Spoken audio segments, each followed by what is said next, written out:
ginawa nung ICI na hindi But this is he's saying this in response to what Marcos said during the SONA.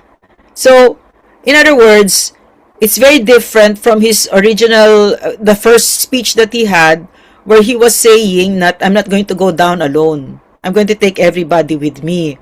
So for me, that a response like that just bolsters the obvious fact that the obvious thing that it's all just moro-moro with these idiots. ano yan, do you think we're going to see the light of day here sa flood control? Well, do you think, parang feeling ko nga, until Vice President Sara Duterte takes the lead, Yeah. hindi natin makikita ang justice kay Martin Romualdez, kay Zaldico, hindi natin malalaman kung ano talaga ang nangyari. Yeah. Diyan mga sa mga tao na yan. Imagine our state witnesses, the Secretary of the Department of Public Works and Highways, the Undersecretary of the Department of Public Works and Highways. Sila yung mga may alam, 'di ba? Sila yung sa kanila dumaan lahat 'yon eh. Sila ang nag-approve, sila ang pumayag. One of those things that they wanted to hear, and it's again one of those things to me that really I don't know, amuse me, that he would say that he has nothing to do with the impeachment when we all know that he has Marcos senators in his pocket, 'di ba? Sila JV Ejercito, yan sina Sherwin Gatchalian, 'di ba? And we all know that the part of his game plan is to really take out the vice president, the strongest presidential candidate and the constitutional successor if anything happens, 'di ba? So, yeah, yeah. That's what he's been wanting to do. That's the ultimate goal.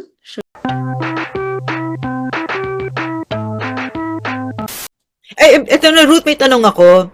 Kasi bakit dito sa Japan, the prices in gasoline and all these gasoline products, hindi naman umakyat. Umakyat siya for 2 days nung nagsumabog yung yung war sa Iran. And then right away, it stabilized. So why is it that other countries, and it's the same for a lot of countries, di ba? So why is it we cannot do that?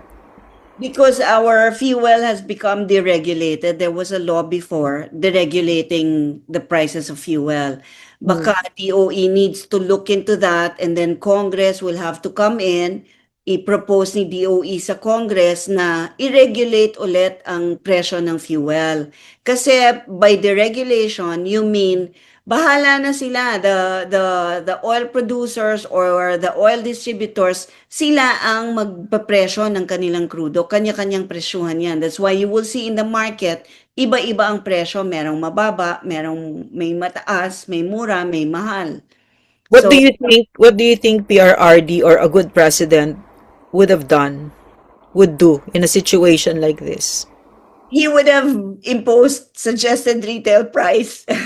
Yeah. Yeah. Lalagyan niya ng cap yung presyo ng krudo. Kung dito nangyari sa atin yung Iran-Israel US war. So you mean to say the oil companies are just being greedy? Maybe not exactly greedy, pero ang dami rin kasi nilang binabayaran. Remember, there are also government taxes that they have to pay.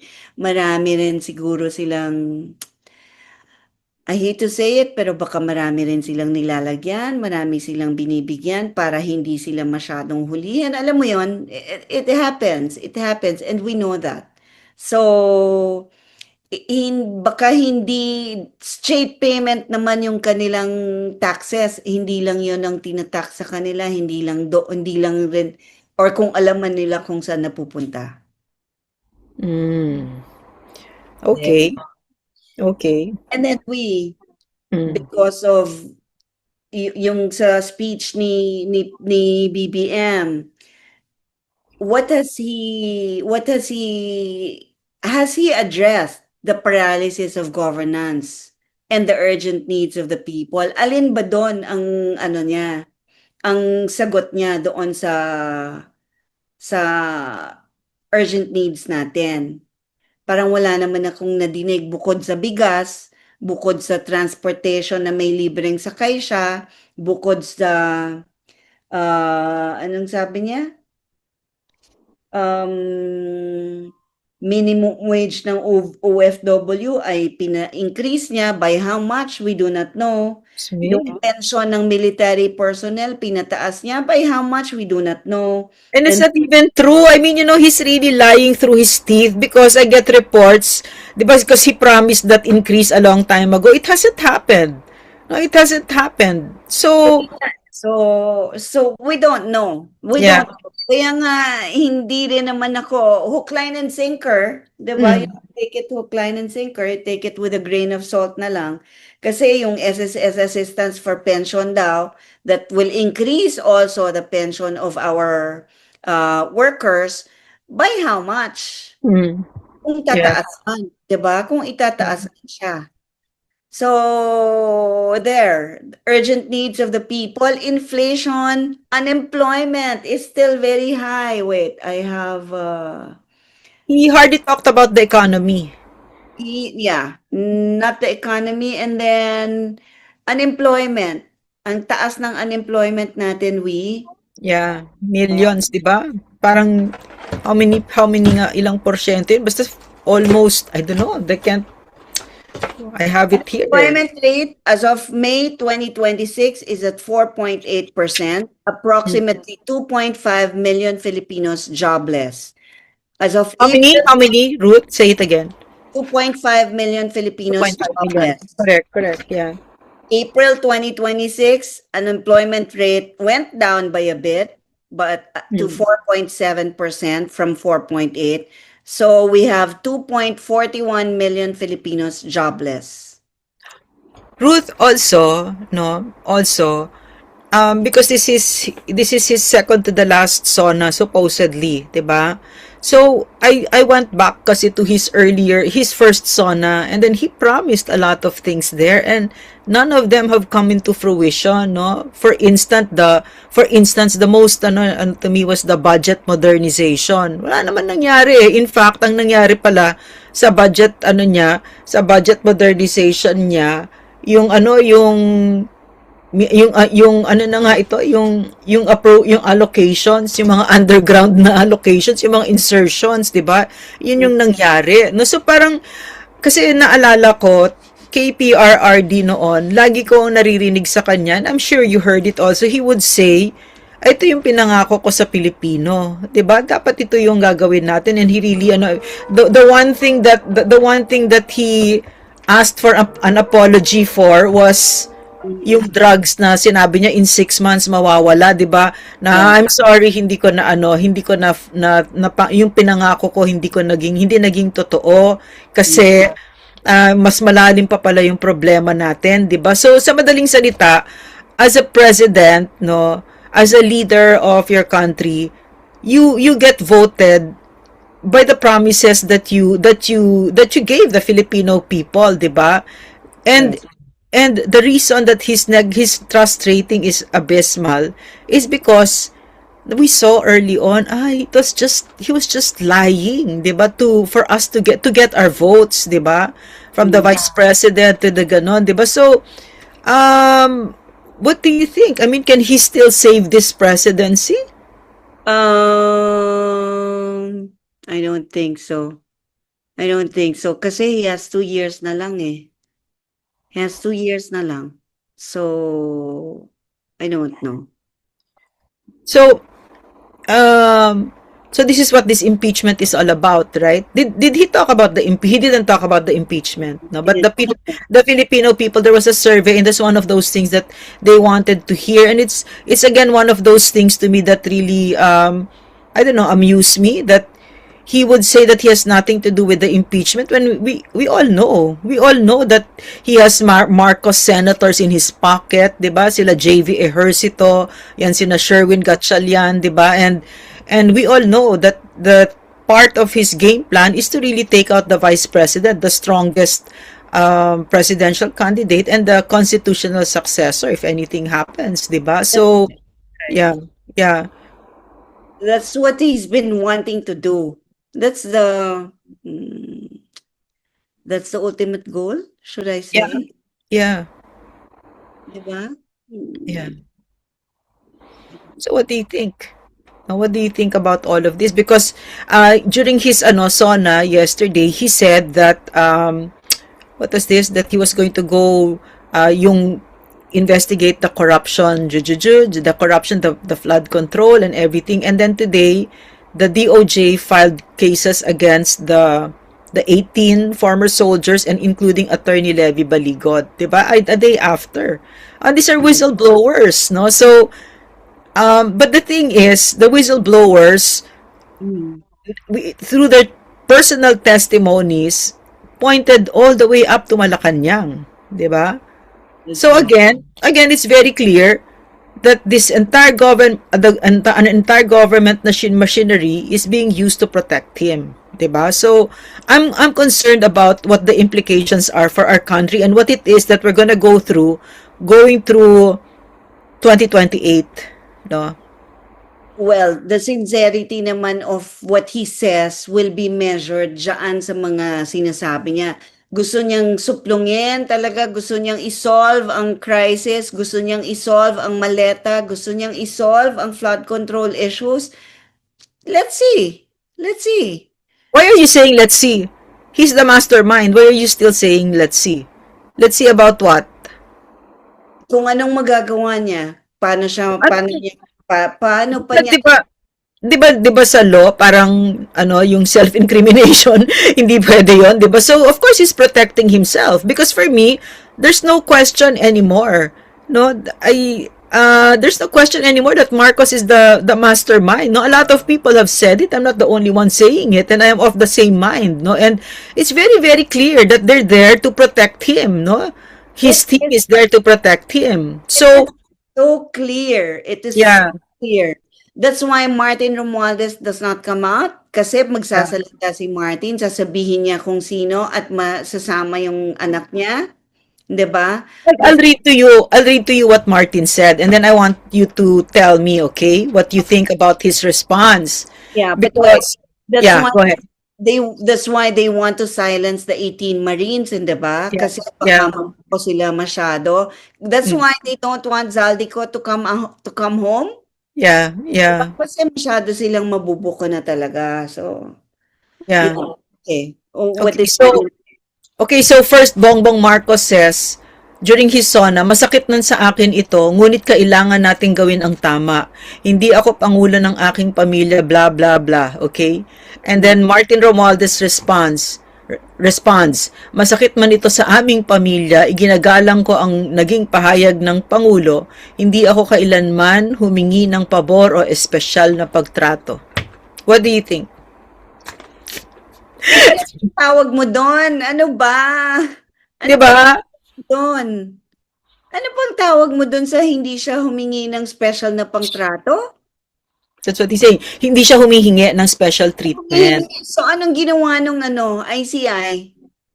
Na hindi, But he's saying this in response to what Marcos said during the SONA.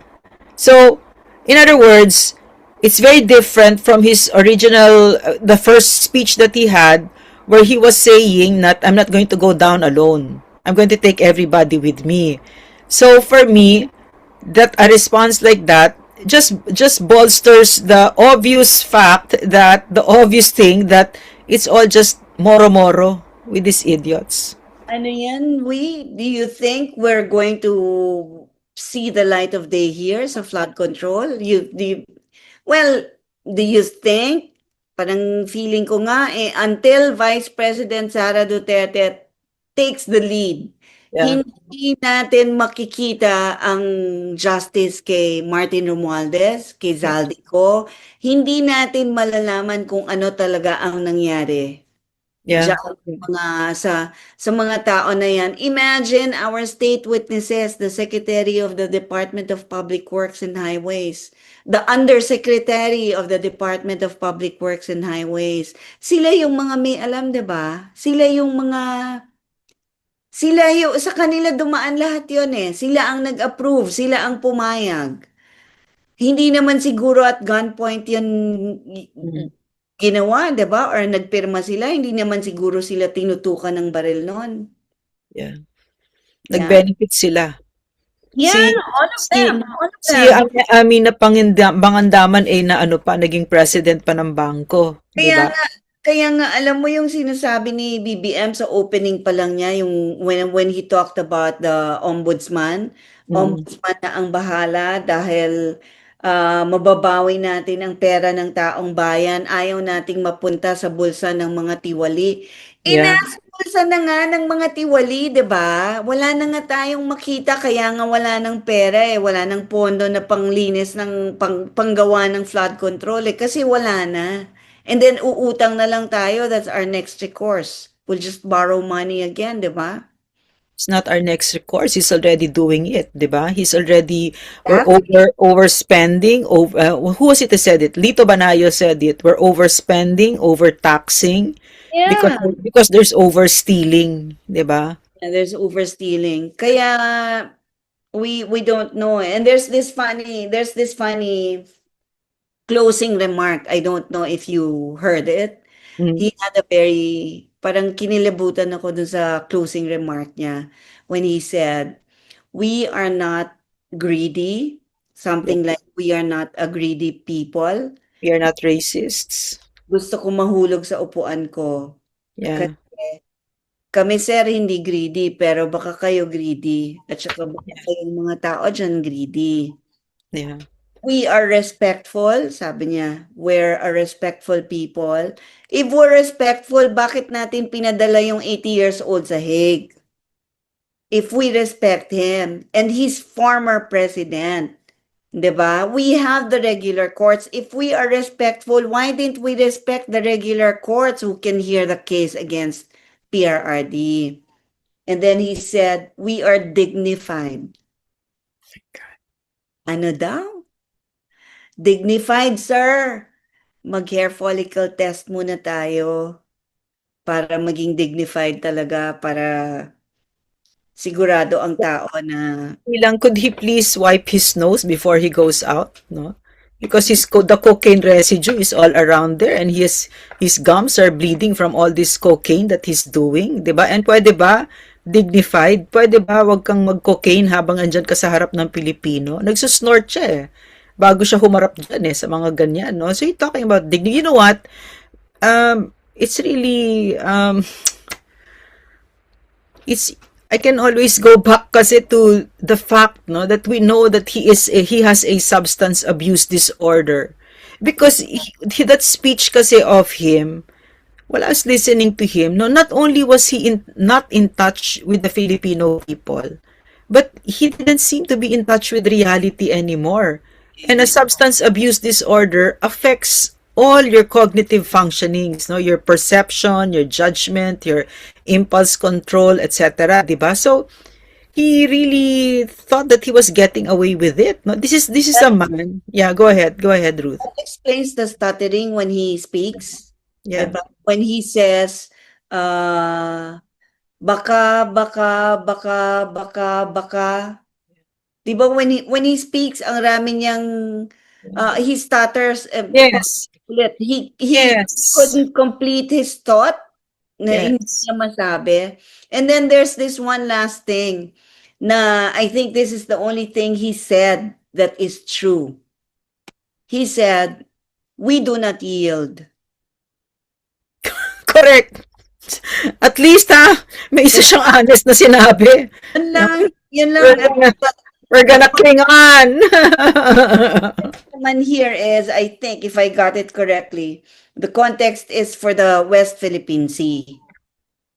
Na we do not yield. Pero given that we are not greedy, we're disrespectful, we're dignified, and we do not yield, oo naman sir, you really do not yield. Yeah. Minus 27, ano? Tapos hindi siya nag-yield, and it's become very clear that he has no capacity to lead, no? Pero I think, Ruth, no, a person like that kasi is sent to our lives as a nation. It's a test to us, no? I think that we cannot Resilience. resilience.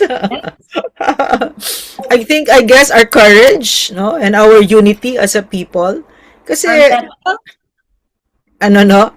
Our metal? To test our metal? I guess. I don't know. I think what has happened to us as a nation, no, because of this man, no, this man, his wife, his children, the people he surrounded himself with, ought to really plunge us, the entire country, into some serious soul searching. No, why is it that we were we have right in front of us the most powerful man supposedly in our country? No, but I don't agree with that. That he's not anymore the most powerful, but right there, no. But he's lying to us barefacedly, 'di ba? What did we do to deserve that, 'di ba? So I think these are questions that and then why is it that he continues to sit there? We all know because he's being propped up by the United States, 'di ba? And much to the grabe, to the destruction of our country, no? Yeah. Well, what's going to happen? Trump is now trashing the ICC, right? Hmm. But our administration still stands firm that we believe in the ICC and that we still put our trust in the ICC. And in fact, we're even considering becoming a member again. So how does that sit with the US? How does that sit with President Trump? You know what, Ruth? You and I have worked with PRRD. Mm. Diba? So, if I say this, no, you're going to know what I'm talking about. PRRD is a magician. Things happen around him that are wow, right? No, so I think that I originally said this years ago that PRRD will be the cause of his being there will really destroy the ICC as it ought to, no? Because they've shown very clearly what they are. They are a tool, no, a Yes. political tool, no? So, I don't know, Ruth, no? Pero yung Sona na yan kasi, no? Ang dami niyang hindi sinabi. Parang sinabi mo nung una. Parang report lang ng kung sino-sino, hindi report ng presidente. At saka yung ang SONA kasi, di ba, nung time ni PRRD, we had 3 pre-SONAs and 1 SONA. Prior to the SONA, we had 3 pre-SONAs. Because it wasn't enough. 1 SONA wasn't enough to tell the Filipino people what it is that PRRD had accomplished. Di ba? Right, that's It wasn't enough. And even though we had 3 pre-SONAs and 1 SONA, kulang pa din. Kulang pa din talaga. Kasi it was my office that was in charge of Yeah. vetting talaga kung gaano kadami. So we had our deadlines, etc., di ba?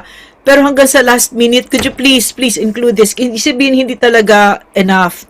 No, pero ito, anong nagawa niya para sa Pilipino? I was watching that parang horror talaga, watching it, the worst. The details were included there, even if they were not fit for a president na, just Yeah. able to say something para lang Yeah. niya. Parang Oo. filler lang, di ba? Naging fillers na lang yung report ng undersecretary. At saka parang marami doon sa sinabi niya, yung mga tupad, AIX, blah, blah, blah na yon, ginawa lang niya in the last how many days or weeks prior to the SONA, para lang may masabi lang. Tsaka wala nga bago eh. May bago Yeah, ba? May bago bang program from Yung the space. administration? Yung space. Yung rocket. Ship. He'll send a rocket ship to space. Oh my gosh! Grabe, no? Grabe talaga. No? So,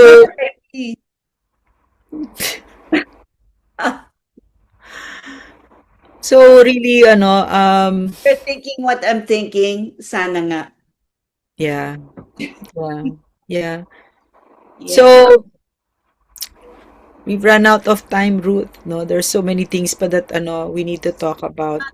There's still so much kasi the basic education na lang that I've been wanting to discuss, the breakdown of basic education in the country, and then the consumer requirements, the consumers' urgent needs that need to be addressed by the government.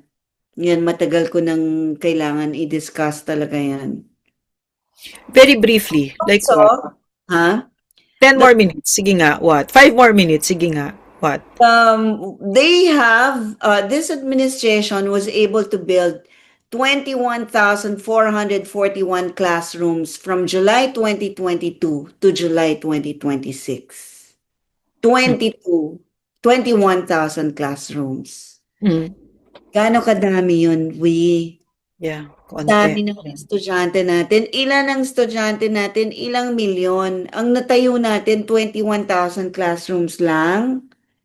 Kaya marami pa rin nasa puno kaya marami pa rin tumutulay sa alambre para makapasok sa eskwela You know, under PRRD, he built 100 over 150,000 new classrooms.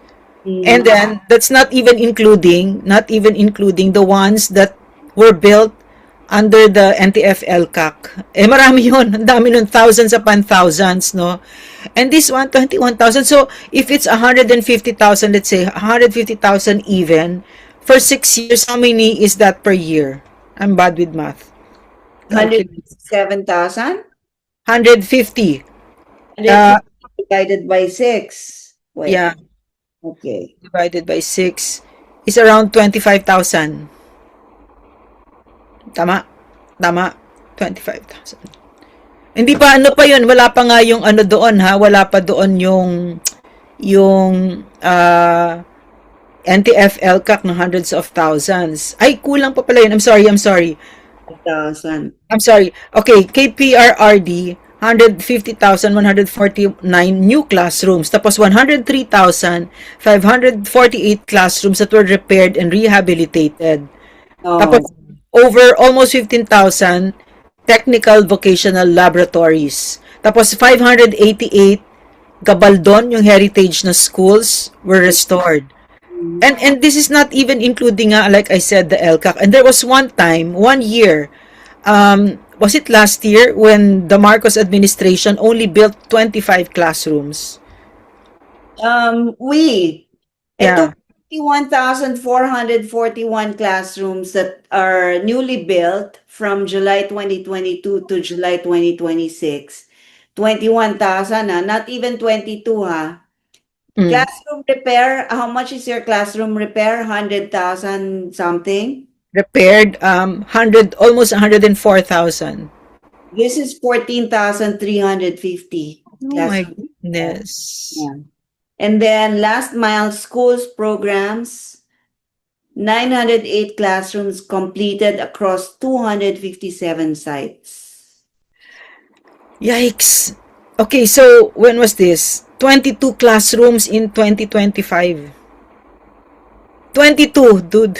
Yeah, I remember. Sino yon yung DPWH personnel was asked by Vince Dizon, remember, in a hearing?